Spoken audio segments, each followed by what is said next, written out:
Halo sahabat Pasionis dimanapun Anda berada.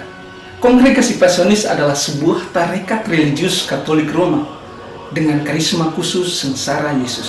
Kongregasi ini didirikan oleh Santo Paulus dari Salib.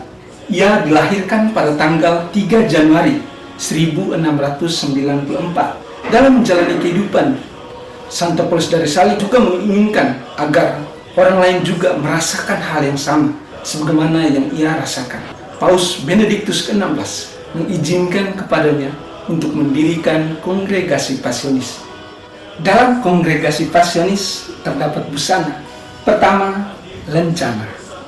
Lencana merupakan lambang dari kongregasi Pasionis. Lencana berbentuk hati adalah simbol cinta. Hati dengan salib putih di atasnya adalah tanda cinta dari Yesus terhadap umat manusia. Yesus yang adalah nama Yesus dalam bahasa Ibrani.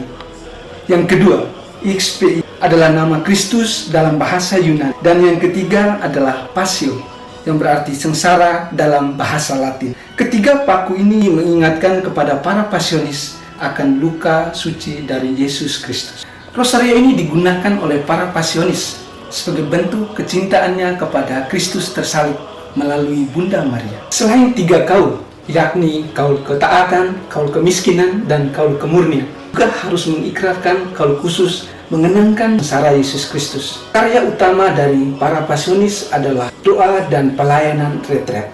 Sasaran dari karya pastoral yakni di Kalimantan, di Flores, dan di Jawa. Menjadi seorang Pasionis diberi kesempatan untuk memilih. Jika ia memilih untuk menjadi seorang imam, maka ia harus menempuh berbagai tingkatan.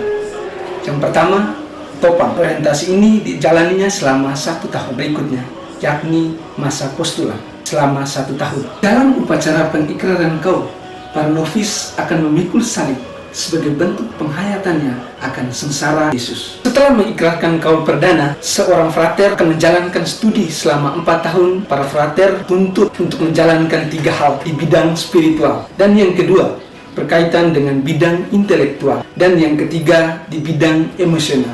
Setelah menjalankan pendidikan S1, seorang frater akan menjalankan masa pastoralnya selama 1 tahun.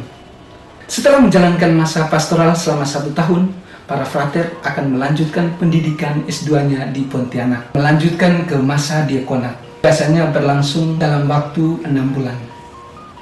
Ketika para pimpinan melihat bahwa frater ini sudah matang, maka ia akan ditabiskan untuk menjadi seorang imam.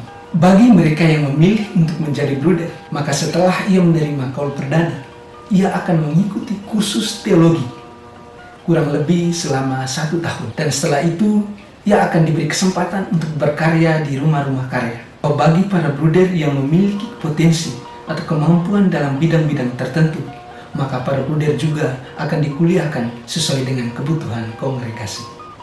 Demikian perkenalan singkat terkait dengan kongregasi Pasionis. Bagi saudara yang merasa tertarik atau ingin mengenal lebih dalam terkait dengan kongregasi Pasionis, silakan hubungi kami atau mengikuti channel YouTube kami Pasionis Muda atau website kami Gema Pasionis. Semoga bermanfaat bagi kalian. Terima kasih.